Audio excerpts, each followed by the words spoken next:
What's up, GT gang? Welcome back to the channel. Today's part 3 of the transmission rebuild. I hope you guys have enjoyed this series. It's very informative, and I try to be as in-depth as I possibly can, being that it is my first time rebuilding a transmission. So I hope you guys enjoyed the video. It's a long one, so stay tuned, and I'll see you guys at the end of the video.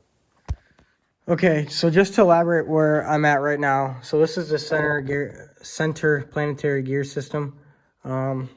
This is torn apart. We have the 4 seals right here, the needle bearing. This is where snap ring goes. So the sun gear will sit in here just like this, just like that. It'll be in all the way, and I have this flipped upside down, so it's to go across like this. We'll put this sun gear in where it's not exactly sure.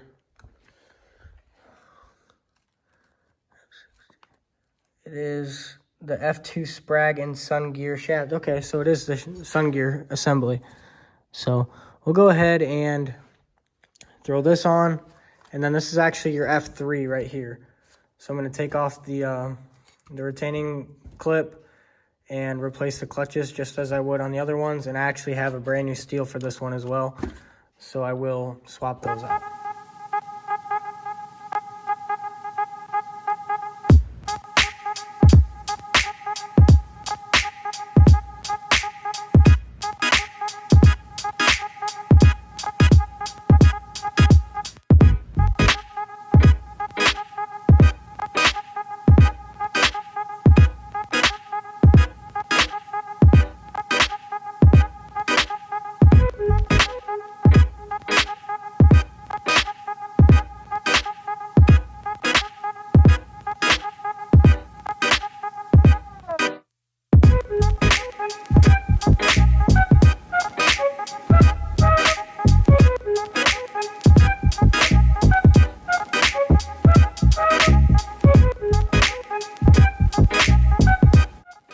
Okay, so here we have, this is the K3 clutch support with all the clutches and drive plates inside. I'm going to take off this clip and replace it with the new support and clutches and drive plates.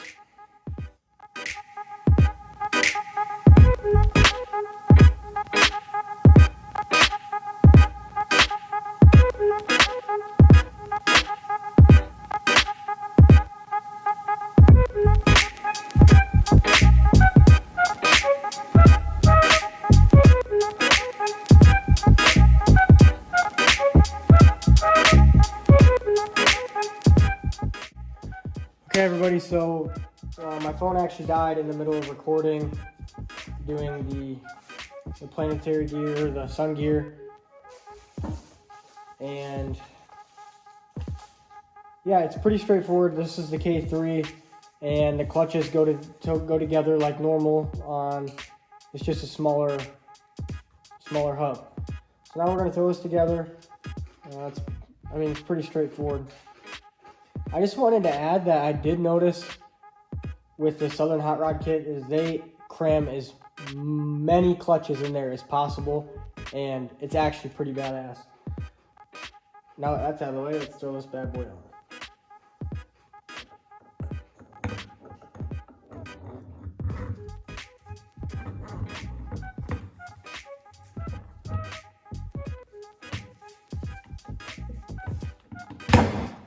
There it is. Okay, now you're left with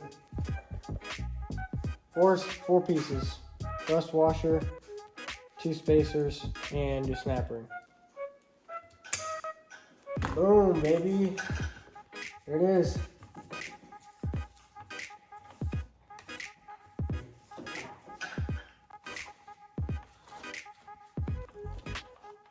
This entire assembly is now one. Ready to put this off to the side and do B2 and B3.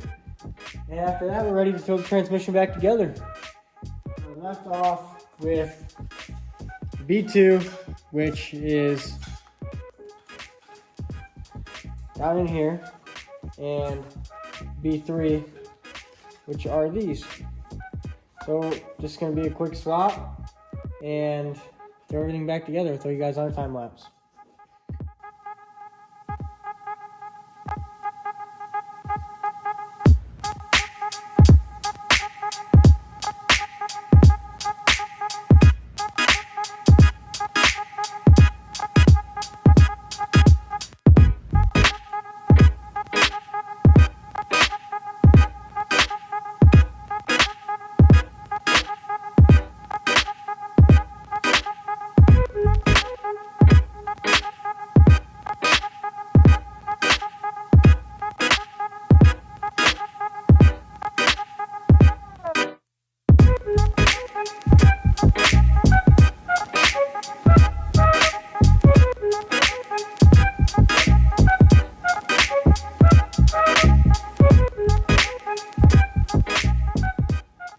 Okay guys, so I actually ended up not getting this on a time lapse, but just set the bell housing on, and I'm gonna try not to move it with the shimmer. But I just wanted to set this on. Next thing we're gonna do, we need to tighten these up, throw on the actual bell housing bolts that go all the way around here, and then we're gonna check for end play before we even get the valve body on. Because if the end play is off, we're gonna have to take this all apart anyway. So there's no point in taking that extra step. So bell housing bolts and end play it is. Okay guys, so here we are, we're back with the transmission, the NAG1 that we already threw the Viking transmission kit in. I will have to take this apart again, I just want to make that as a side note. I do have to order a upgraded valve body, so I know it's not ideal to tear a transmission apart 3 times, but that's just kind of the situation I have once you start it, and you can't just be having the transmission open laying around. So once you take it apart once, if you don't have your parts, you have to just disassemble or reassemble it and visit it again once you have your parts. So right now, I obviously have the output shaft yoke removed, the bell housing removed. You could reference the beginning of the video to see how I did that. And so now we're gonna go ahead and remove the pan. I have to remove the valve body, as well as the 2 bolts underneath of the valve body. And then we'll be able to remove the all the clutches, drive plates, the entire assembly, input and output shaft with all the planetary gears.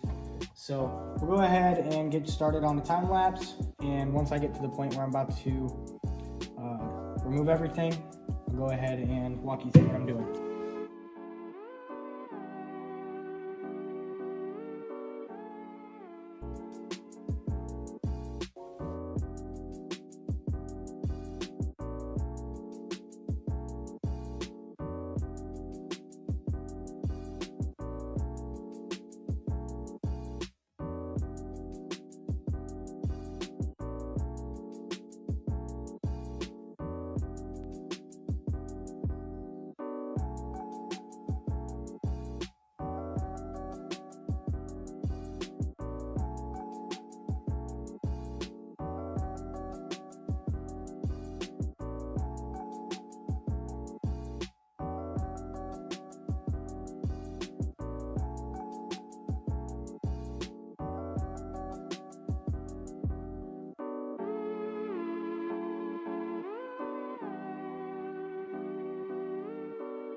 The case of the transmission is bare. We have removed the output shaft with the rear planetary gear set, along with the input shaft with the center planetary gear set, along with everything that goes along with that. So now we're stuck here. So here's what we got going on. This is the parking gear. It's actually sitting face down right now. So inside the transmission as we saw it right over here, this is how it will sit. The shims actually sit on the bottom of this towards the output shaft. So we're going to spin this back over to make it easier to understand what's going on here. So the shim that was damaged was an 0.008 of an inch shim. So since we had the 2 shims there, the 8 which was damaged, and this one which is 16, I can show you with this caliper.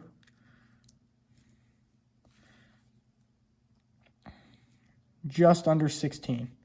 We'll go 16 thousandths. That equals 24 thousandths of output shaft shims. So we have a tolerance of 20 thousandths to 12 thousandths of an inch of end play. I explained that earlier in the video, so go back to that if you're kind of confused on that.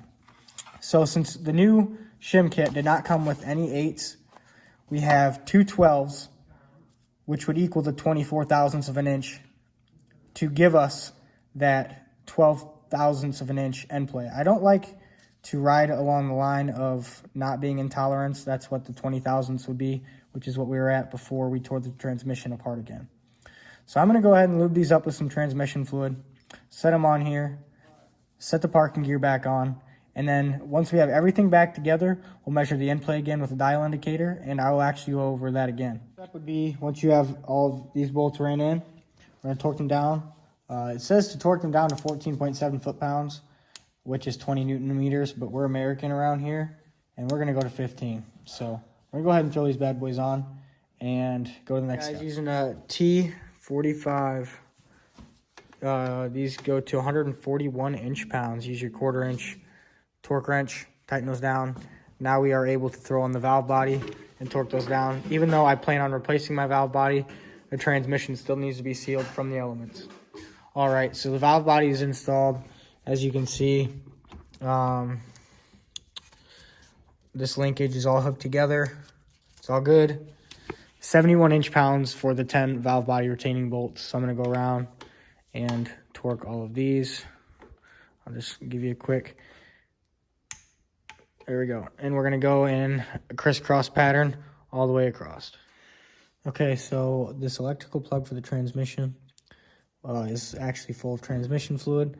So we're going to go in here. I don't have any electrical cleaner, so I'm using Q-tips to dab and soak up the majority of this fluid.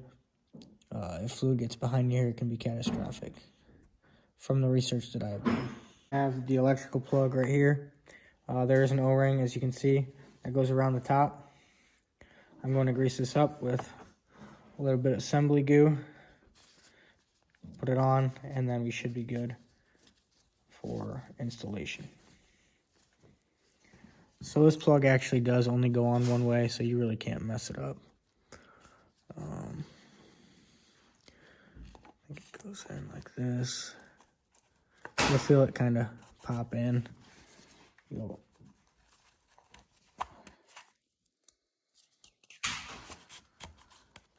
we go. Now it's locked in.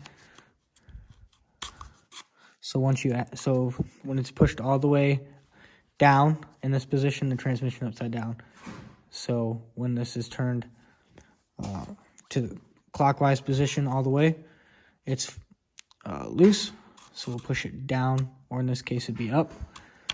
Locks it into place. Now it won't move. There's a 7mm bolt in there that has to be tightened. I wouldn't worry about a torque spec. It's a 7mm bolt. All right, everybody. We just measured the end play with the dial indicator, and we got 13 thousandths of an inch of end play.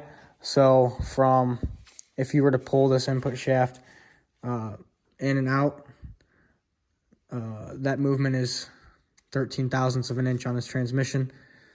Tolerance is between 20 thousandths and 12 thousandths, so we're perfect.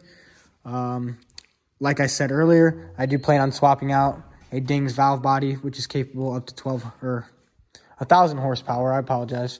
And this thing is ready to go. As soon as I get the valve body, I'll swap it out and be ready to put it in. All right, everybody. Thank you so much for watching the video. And if you've watched the entire series of the transmission rebuild, thank you ×2, because I know that those instructional videos can get very long-winded and drag on quite a bit. But stay tuned, because we have serious stuff going on for the Charger. The build will be back on track very shortly. We have everything sorted out with my stroker kit. The heads are going to be back soon. And I'm just really excited because I have some huge news that I'm going to drop to you guys in the very next video, which, if things go as where they are planned to go, I should be uploading another video today, if not in the next day. And that is Charger news. So stay tuned, stay by your phone, turn on post notifications. And if you haven't subscribed, you need to, because this is going to be the best channel on YouTube. Stay tuned, and I'll see you guys next time. Peace.